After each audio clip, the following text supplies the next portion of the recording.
রাত জেগে web series দেখার অভ্যেস আছে নাকি আপনার? বালিশে হেলান দিয়ে ফোনটা হাতে নিয়ে আপনি তো সঠিক সময়ে বিছানায় চলে গেলেন।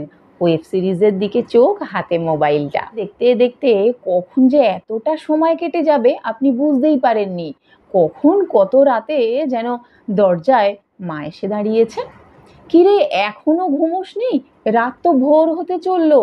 আপনিও অবাক হয়ে ঝটপট ঘড়ির দিকে তাকিয়ে দেখলেন, ওমা, এতটা বেজে গেছে, খেয়ালই করিনি। ঝটপট ঘুমের কথা মনে পড়লো এবং আপনি ঘুমানোর চেষ্টা করলেন, কিন্তু ঘুম আসলে তবে তো। আর একটা ছবির কথা তুলে ধরি। সামনেই পরীক্ষা, সারাটা দিন নানান রকম দৌড় ঝাঁপ, স্কুল কলেজ কোচিং সেন্টার, এইভাবেই তো কেটে যায়। ভরসা রাতটুকু, রাতের শান্ত পরিবেশ, নিরিবিলিতে বেশ কয়েকটা চ্যাপ্টার এমন আছে যেগুলো কিছুতেই বাগ মানতে চাইছিল না, তো সেইগুলোকে একদম বাগে এনে ফেলবো। এর জন্য রাতটাই আদর্শ।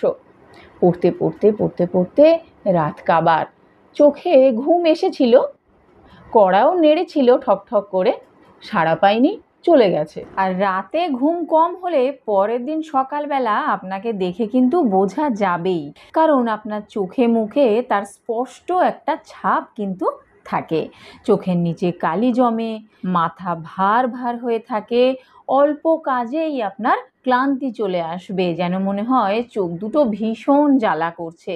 বড্ড ঘুম শরীরে, আর বড্ড ক্লান্তি ছড়িয়ে আছে সারা শরীর জুড়ে। এরকমটা হয় আপনার সাথেও? নমস্কার, রেশমি হেলথ কেয়ার চ্যানেলে আপনাদের সবাইকে স্বাগত জানাচ্ছি। আমার চ্যানেলে হেলথ রিলেটেড বিভিন্ন ধরনের সমস্যার ঘরোয়া সমাধান দিয়ে থাকি। আমাদের জীবনে প্রতিনিয়ত এমন কিছু সমস্যার আমরা সম্মুখীন হই, যেটা হয়তো আমরা প্রথম অতটা পাত্তা দিই না, ক্যাজুয়ালি নিই। পরে যখন সমস্যাটা বেড়ে যায়, তখন যে কিভাবে এর থেকে রেহাই পাবো সেটা যেন খুঁজেই পাই না। এই সমস্যা যদি আপনারও থেকে থাকে, তাহলে আপনাকে অনুরোধ করব আজকের ভিডিওটা সম্পূর্ণ দেখুন। দেখে যদি ভালো লাগে বা একটুও উপকৃত হয়েছেন বলে মনে করেন, তাহলে একটা লাইক দিন। আপনার পরিচিত এবং বন্ধু বান্ধবদের মধ্যেও শেয়ার করে দিন, কারণ সকলেই এই ভিডিওটার মাধ্যমে উপকৃত হতে পারে, তবে আপনার হাত ধরেই। চ্যানেলটা যদি এখনও না সাবস্ক্রাইব করে থাকেন, তাহলে অবশ্যই সাবস্ক্রাইব করে পাশে যে বেল আইকনটা আছে ওটাকে ক্লিক করে দিন। অল নোটিফিকেশান অন করে রাখুন, যাতে আমি যখনই ভিডিও আপলোড করব আপনার কাছে নোটিফিকেশান ঠিক সময়ে পৌঁছে যায়। আসুন জেনে নেওয়া যাক, ঠিক মতন ঘুম না হলে শরীরে কি কি সমস্যা দেখা দিতে পারে। একদম প্রথমেই যেটা বলবো সেটা হচ্ছে, ঘুম ঠিক মতো না হলে কিন্তু উচ্চ রক্তচাপ বা হাই ব্লাড প্রেশারের মতন সমস্যা দেখা দিতে পারে। আমাদের শরীরের ভিতরে যে যন্ত্রপাতিগুলো রয়েছে তারা কিন্তু একটা সিস্টেমে চলে। তারা যে কাজটা করে সেই কাজগুলো কিন্তু প্রতিনিয়ত তারা করে চলে। তাদের কোনো ছুটি নেই, তাদের কোনো নিয়ম ভাঙাভাঙি নেই, তাদের কোনো অজুহাত নেই। একবার কল্পনা করেছেন, তারা যদি নিয়ম ভাঙতো, তারা যদি কোনো অজুহাত দিত, তাহলে আমাদের কি হতো? নিয়ম ভাঙতে চাই বা ভাঙতে চেষ্টা করি তো আমরা। তো রাত্রেবেলা যখন আমরা ঘুমোই তখন আমাদের অঙ্গ প্রত্যঙ্গগুলো কিন্তু সচল থাকে, বা তাদের যে ডিউটিটা তারা কিন্তু খুব সিস্টেমেটিক্যালি সেই ডিউটিগুলো তারা পালন করে। কিন্তু আপনি যদি নির্দিষ্ট সময়ে না ঘুমোন, তাহলে তারা তাদের ডিউটিটা ঠিক মতন পালন করতে পারছে না। নির্দিষ্ট সময় মেনে এবং পর্যাপ্ত পরিমাণ না ঘুমোলে আপনার শরীরে হরমোনের ভারসাম্যটাই কিন্তু ধীরে ধীরে নষ্ট হয়ে যাবে। আর হরমোনের ভারসাম্য নষ্ট হয়ে গেলে শরীরে ধীরে ধীরে বিভিন্ন রকম জটিল সমস্যাও দেখা দেবে। উচ্চ রক্তচাপ তো বেড়ে যাওয়ার সম্ভাবনা থাকছেই, এর সঙ্গে যোগ হতে পারে হাইপার টেনশনের মতন সমস্যা। তো সেক্ষেত্রে আমরা কিন্তু শরীরের ভিতরে এবং বাইরে একদমই ভেঙে পড়তে পারি। নেক্সট পয়েন্টে বলবো, আমরা যখন ঘুমোই তখন আমাদের কিছু কিছু অর্গান কিছুটা সময়ের জন্য হলেও বিশ্রাম পায়। মনে রাখবেন, কিছুটা সময়ের জন্য, আর কিছু কিছু অর্গান। তো হার্ট হচ্ছে তাদের মধ্যে অন্যতম। আমরা যখন ঘুমোই তখন আমাদের হার্ট আর রক্ত নালীগুলো কিছুটা সময়ের জন্য হলেও কিন্তু বিশ্রাম পায়। কিন্তু যদি আপনি কম ঘুমোন বা যদি দেখা গেল আপনার ঘুম একদম আসছেই না, বিছানায় জেগে জেগেই ভোর হয়ে গেল, তাহলে কিন্তু আপনার হৃৎপিণ্ড এবং রক্তনালীগুলো বিশ্রাম একটুও পেল না। সারা দিন ধরে তারা যে কাজটা করে এসেছে, রাত্রেবেলাও তাদেরকে কোনো বিশ্রাম দেওয়া হলো না, তারা তাদের কাজ সমান টানে রাত্রেবেলাও চালিয়ে গেল। এটা কিন্তু ঠিক না। হৃৎপিণ্ড এবং রক্তনালিকাগুলি সারা দিন থেকে সারা রাত কার্ডিওভাস্কুলার এক্সারসাইজ করেই গেল, এটা মোটেও হতে দেওয়া চলবে না। আর জেগে থাকা মানেই কি নানান রকম চিন্তা আপনার মাথার মধ্যে আসবে, তাহলে কি হবে? আপনি একটু হলেও উত্তেজিত থাকবেন। আপনি উত্তেজিত থাকা মানেই আপনার শরীরের অঙ্গ প্রত্যঙ্গগুলোও কিন্তু সতর্ক থাকলো, সজাগ থাকলো। এইরকমভাবে যদি দীর্ঘদিন চলে তাহলে হার্টের সমস্যা তো দেখা দিতেই পারে, তাই না? তাহলে সতর্ক কাকে হতে হবে?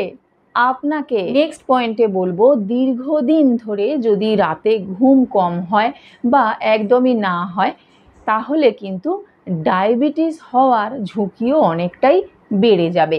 কিভাবে? দেখুন, আমাদের শরীরে তো স্বাভাবিকভাবেই ইনসুলিন উৎপাদন হয়, কিন্তু দীর্ঘদিন কম ঘুমানো বা না ঘুমানোর ফলে এই ইনসুলিনের উৎপাদনের যে স্বাভাবিক ভারসাম্য ব্যাহত হয়, অর্থাৎ এর ভারসাম্যটা নষ্ট হয়ে যায়, আর এই কারণেই শরীরে কিন্তু ডায়াবেটিস দেখা দেয়। পরের পয়েন্টে বলি, ঘুম কম হলে আমাদের শরীরে রোগ প্রতিরোধ ক্ষমতা নষ্ট হয়ে যায়। ঘুম মূলত আমাদের শরীরে দৈনিক যে ক্ষয়ক্ষতিগুলো হয় সেইগুলোকে পুষিয়ে নেওয়া বা পূরণ করে নেওয়া আর শক্তিটাকে সঞ্চয় করে রাখার একটা পন্থা। যখন আমরা ঘুমোই তখন আমাদের শরীরের ভিতরে রোগ প্রতিরোধ ক্ষমতাগুলোকে দেখাশোনা করার যে ডিপার্টমেন্টটা আছে, তো সেই ডিপার্টমেন্টের স্টাফরা কিন্তু সেই সময়ই বেশি পরিমাণে অ্যাক্টিভ হয় এবং তাদের দায়িত্ব তারা সঠিকভাবে পালন করতে পারে। কিন্তু আপনি যদি না ঘুমোন, অর্থাৎ বস যদি না ঘুমোয়, সামনাসামনি থাকে, তাহলে স্টাফরা কিন্তু সঠিকভাবে কাজ নাকি করতে পারে না। তো সেই জন্য আপনি আপনার স্টাফদের কাজ করতে দিন আর আপনি নিশ্চিন্তে ঘুমিয়ে পড়ুন, কারণ ঠিক মতো না ঘুমোলে শরীরে কিন্তু নানান রকম রোগ ব্যাধি বাসা বাঁধবে। নেক্সট পয়েন্টটাও কিন্তু অত্যন্ত গুরুত্বপূর্ণ, মন দিয়ে শুনবেন। নিয়মিত পর্যাপ্ত পরিমাণ ঘুম না হলে আমাদের মানসিক স্বাস্থ্যও কিন্তু নষ্ট হতে পারে। কিভাবে? দেখুন, আমাদের মস্তিষ্ক আর আমাদের মন কিছুটা হলেও কিন্তু পরস্পরের সঙ্গে জড়িত। আমাদের মস্তিষ্ককে সচল রাখাটা অত্যন্ত দরকার, তবেই কিন্তু তার প্রভাবে আমরা মানসিক দিক দিয়ে সুস্থ থাকব বা মানসিক দিক দিয়ে সুস্থতা হারিয়ে ফেলতে পারি। মস্তিষ্কে ওরেক্সিন নামক একটি উপাদানের ক্ষরণ হয়, এর প্রভাবে আমাদের মস্তিষ্ক সচল থাকে আর আমরাও সচল থাকতে পারি, স্বাভাবিকভাবে চিন্তা ভাবনা করতে পারি। কিন্তু ঘুম কম হলে বা ঘুম না হলে এই ওরেক্সিনের ক্ষরণটা অনেক কম হয় বা এর যে গতি কমে আসে, এর ফল গিয়ে পড়ে আমাদের শরীরের এবং মনের ওপরে। ক্লান্ত লাগে, বিষণ্ণ অবসন্ন লাগে, চিন্তা ভাবনা করবার মতন বিচার বুদ্ধি আমরা হারিয়ে ফেলি, এমনকি আমাদের স্মৃতি লোপ পাওয়ার মতন সমস্যাও দেখা দিতে পারে। Last point but not the least, আমরা সারাদিনে যে খাবারগুলো খাচ্ছি সেগুলো আমাদের শরীরের ভিতরে গিয়ে পরিপাক হচ্ছে বা খাবার হজম হচ্ছে। রাতে ঘুম কম হলে কি হবে? অঙ্গ প্রত্যঙ্গগুলোর কাজ ব্যাহত হয়। সেই অঙ্গ প্রত্যঙ্গগুলো যদি ঠিক মতন কাজ না করতে পারে তাহলে আপনার খাবারগুলো ঠিক মতন হজমও হবে না। যে অঙ্গ প্রত্যঙ্গগুলো হজমে সাহায্য করে তাদের থেকে হজমে সাহায্যকারী রস নিঃসরণ হয়, সেইটাই কিন্তু খাবার হজমে সাহায্য করে।